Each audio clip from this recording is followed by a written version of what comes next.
siis kõigile.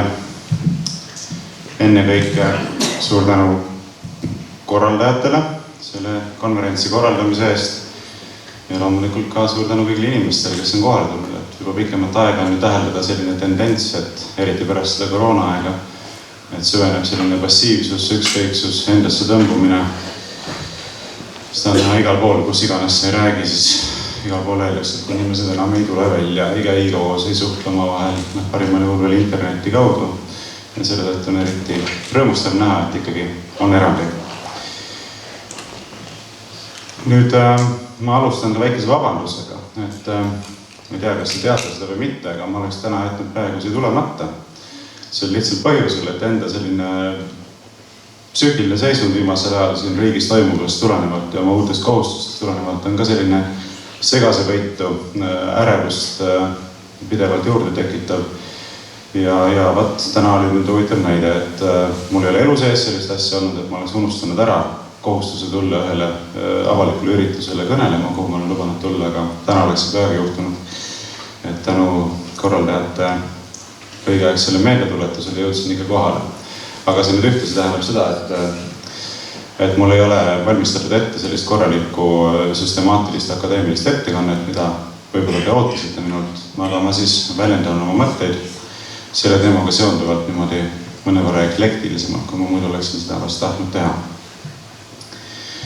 Nüüd sissejuhatuseks ütleme nii palju, et mullu sügisel me korraldasime ise konverentsi, mis kandis pealkirja, täpselt ei mäleta, aga umbes nii, et kuidas saavutada konservatiivne pööre Eestis.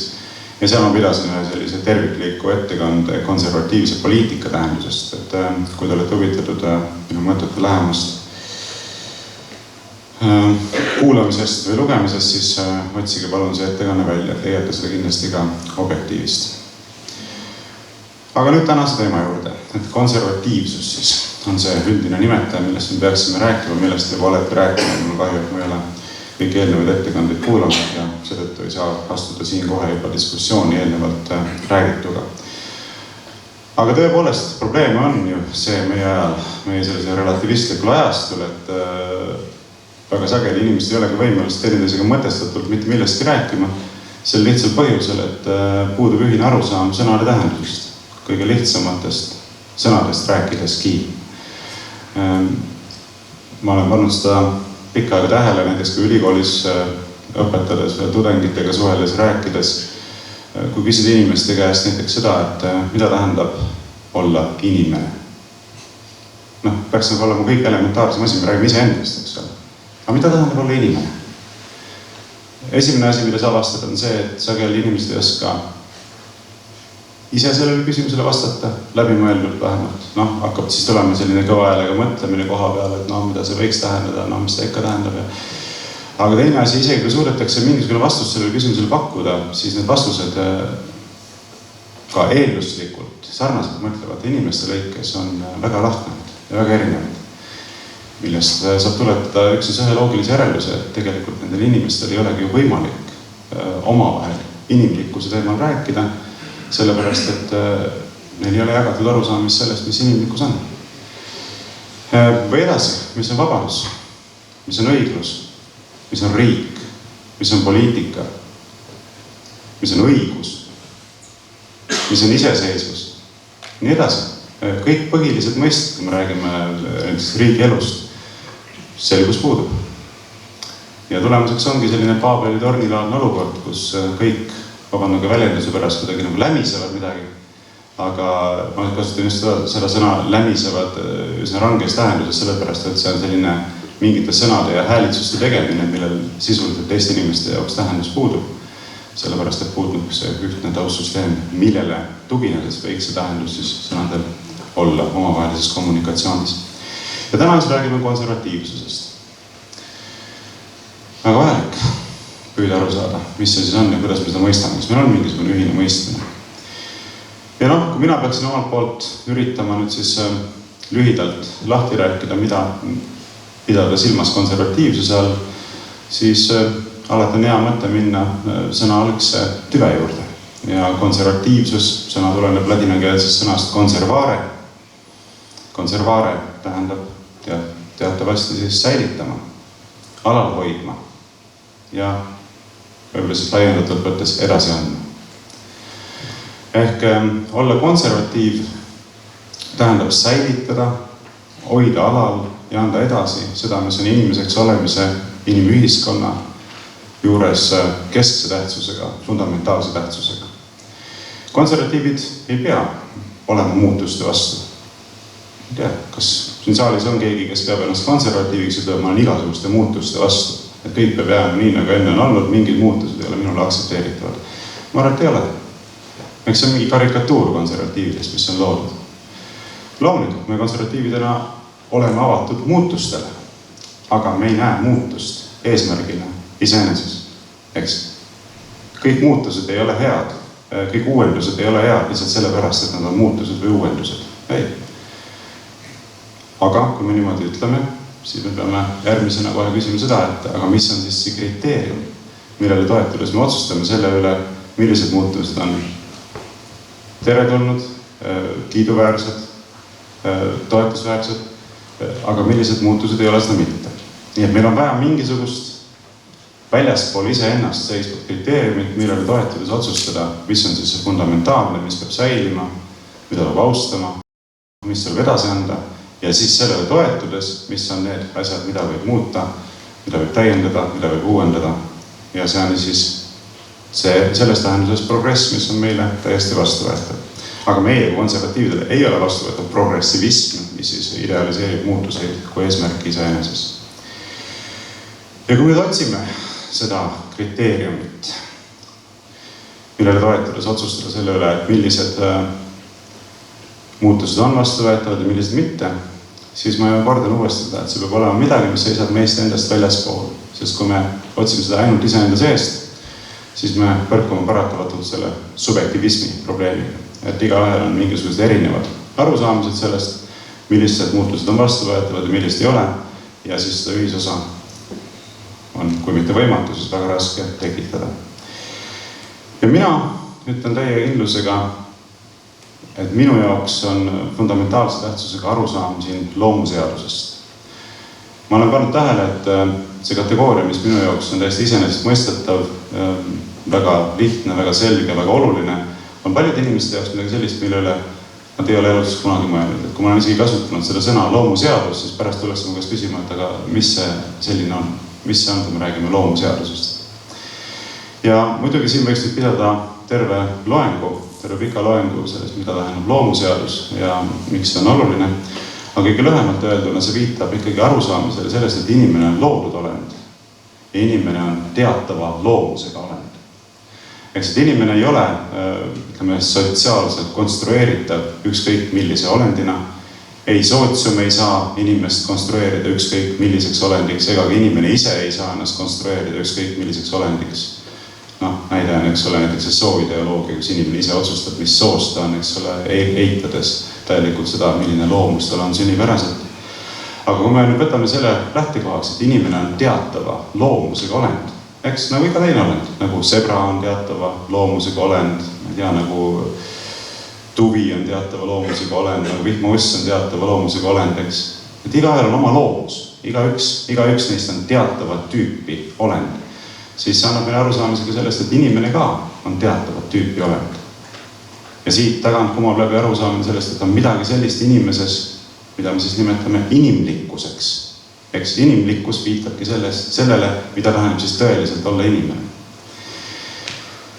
Ja loomuseadus kui kontseptsioon selgineb läbi arusaamise sellest, et erinevalt kõigist nendest teistest olenditest, keda sai nimetatud, loomad, linnud, putukad, inimene ei käitu paratamatult kooskõlas oma loomusega. Eks, et näiteks hobune ei saa käituda viisil, mis on ebahobuselik. Eks, hunt ei saa käituda viisil, mis on ebahundilik. Aga inimene, nagu me teame, saab käituda viisil, mis on ebainimlik. On nii? See on minust väga oluline tähelepanu.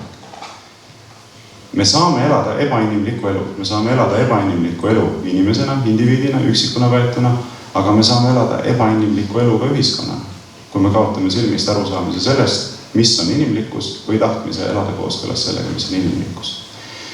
Ja miks see nii on, et inimene saab elada inimlikku elu? See tuleneb sellest tõsiasjast, et inimene oma loomuse poolest on mõistuslik, ja vaba tahtega olend. Eks erinevalt näiteks hobusest, hundist, koerast. Ja me võime siin detailidesse minna, mis tähenduses me mõtestame mõistuslikkust, eks. Teatav nutikus on ju olemas loomadel ka, tõesti, nad oskavad ka nii-öelda kalkuleerida, kust saada süüa, kuidas saada sugu jätkata ja leida lahendusi mingisugustele praktilistele probleemidele. Aga me räägime abstraktse mõtlemise võimest, kui ratsionaalsusest, mõistuslikkusest, siis siin on väga selge erinevus inimese ja ülejäänud loomade vahel. Ja teine eristav tunnus on siis vaba tahe. Ehk siis inimene on selline olend, kes ei ela paratamatult kooskõlas oma enda loomusega, vaid tal on mõistuslik võime ära tunda, millest tema loomus seisneb, ja siis tal on vaba tahe, mille alusel ta saab otsustada, kas ta elab kooskõlas selle loomusega või ta kavatseb elada kuidagi teistmoodi.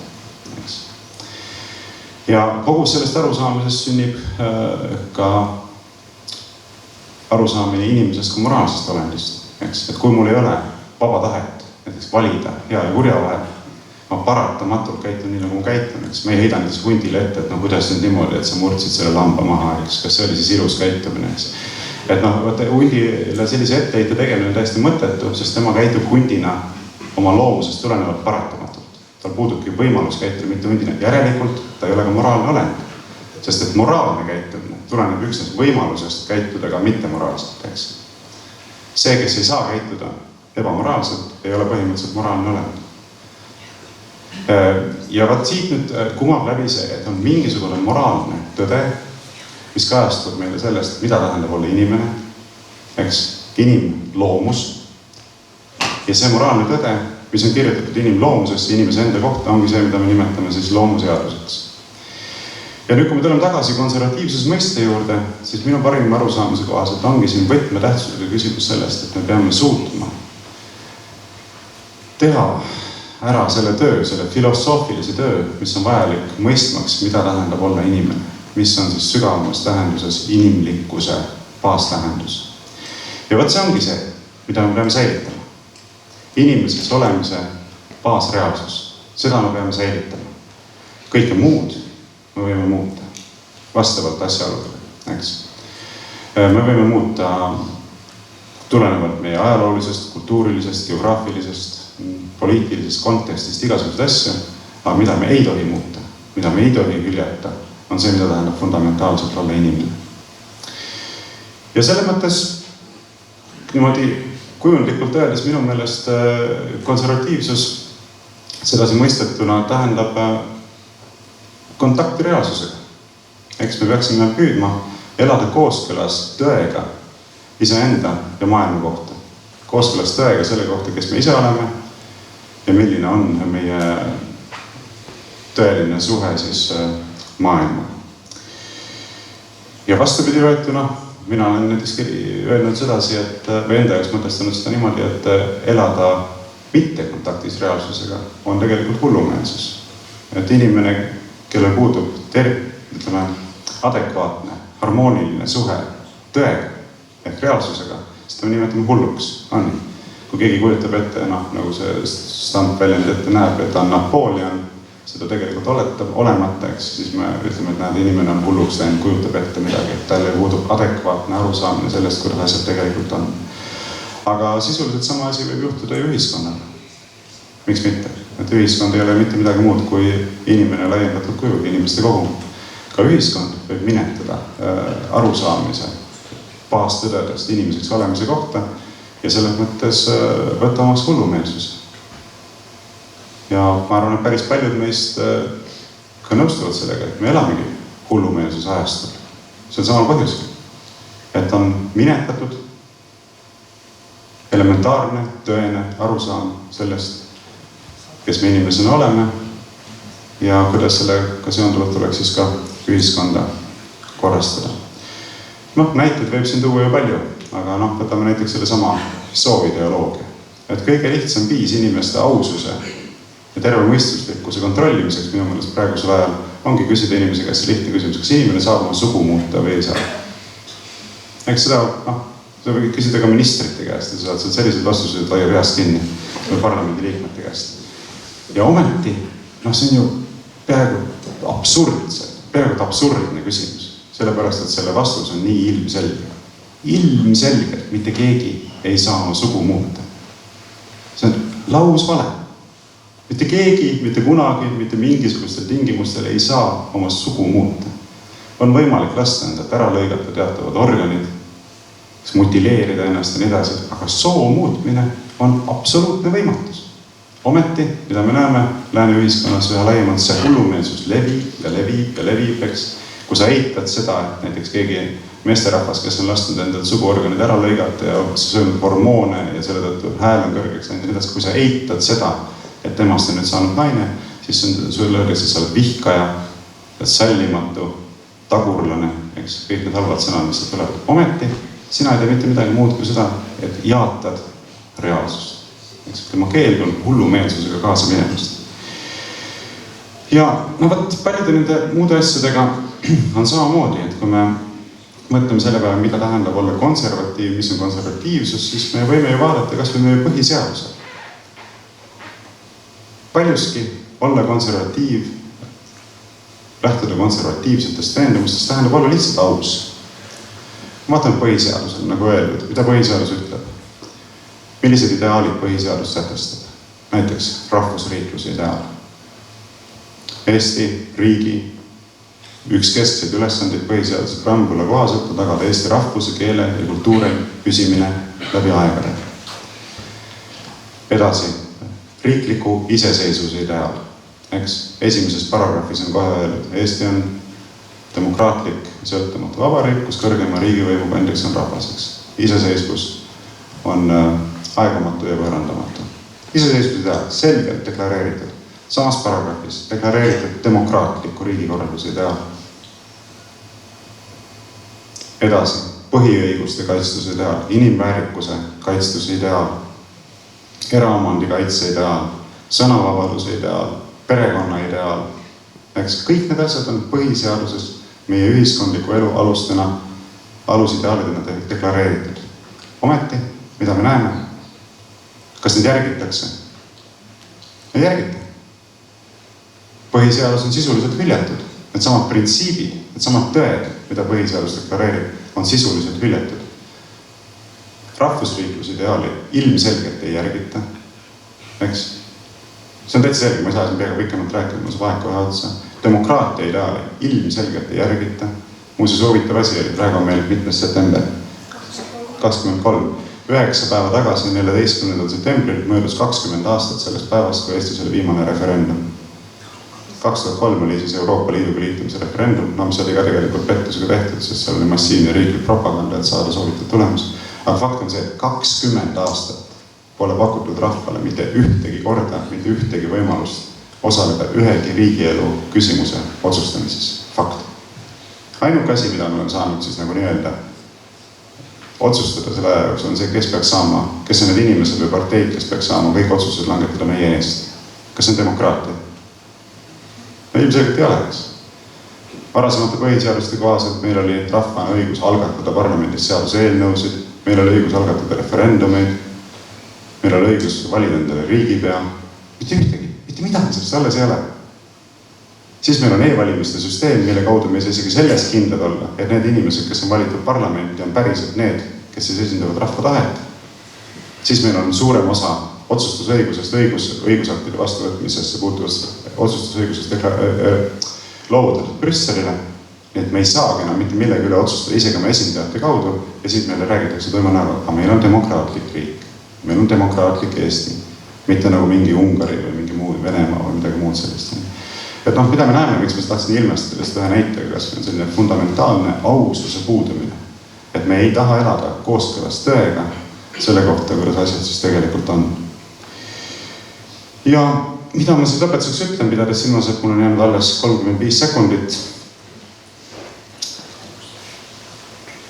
Võib-olla üks selline kõige olulisemaid asju, mida minu hinnangul saame teha selleks, et liikuda konservatiivsete ideaalide päris järgimise poole, nende realiseerimise poole, ongi esiteks keelduda korrutamast valesid, mida meil igapäevaselt ette söödetakse. Nad ühelt poolt räägitakse õudselt austama sõnavabadust, teiselt poolt tahetakse võtta vastu vaenukõne kriminaliseerimise seadused, sõnavabadust maha suruda, nii edasi. Esiteks keelduda korrutamast valesid, et valed meie kaudu ei leviks. Ja teiseks, hakata lihtsalt rääkima asjadest nii, nagu need päriselt on. Ehk ongi see üks kõige olulisemaid konservatiivsuse printsiipe, mida igaüks meist saab igapäevaselt jõustada. Aitäh teile!